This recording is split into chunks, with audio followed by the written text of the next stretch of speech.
Colonel George Clark wrote to Lieutenant Colonel Charles Leinbach's wife in 1942, "I cannot think of words to describe the wonderful service that your husband rendered during the Bataan show. If any man distinguished himself, it was Charles. All in all, it would take me hours to tell you what a supreme officer your husband was, and his work will be the subject for a citation when the war is over." Charles grew up on a large farm on the outskirts of Pottstown, Pennsylvania. He was one of 8 children born to a German immigrant family. With the demands engendered by a large family, he only completed the 8th grade, and at the age of 12 went to work with his family on the farm. As World War I broke out in Europe, Charles saw an opportunity to escape the family farm and enlisted as a private in the U.S. Army in Philadelphia. He was only 17 at the time, but lied about his age to enlist. Charles was assigned to field artillery due to his excellent mathematical skills. He served stateside in this capacity for the next 3 years as World War I came to a close. Rather than return to farm life, Charles decided to make the military his career. He moved all around the country during his training, living in 7 different states. During his time in Oklahoma, he fell in love with a 16-year-old named Pearl Jackson, and they married. Within the year, their only daughter, Lorraine, was born. As tensions mounted in the Pacific Ocean during the start of World War II, Charles was transferred to Fort Stauffenberg in the Philippine Islands early 1940. Charles' battalion began supporting Bataan beach defense troops from Japanese invasion just 2 days after Pearl Harbor. During the intense fighting, it was said of Charles that, without regard for his personal safety, he climbed the church steeple and acted as an observer, bringing his battalion fire on the enemy battery.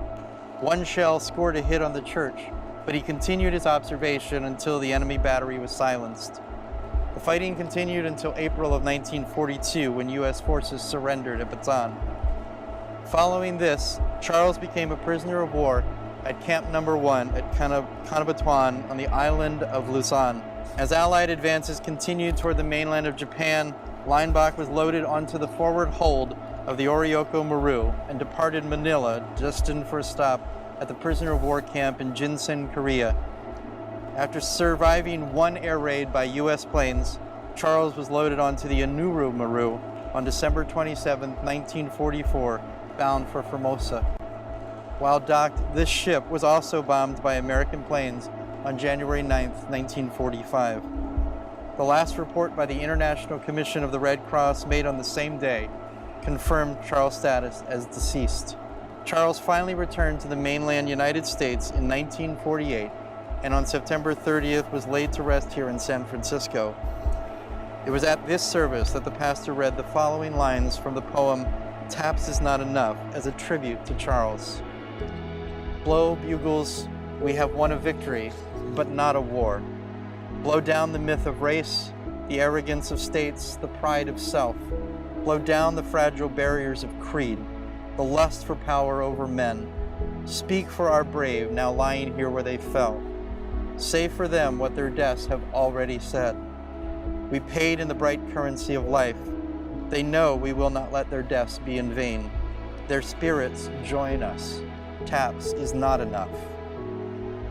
In the end, both his wife Pearl and his daughter Lorraine would be laid to rest beside Charles here in San Francisco, reuniting their family once again.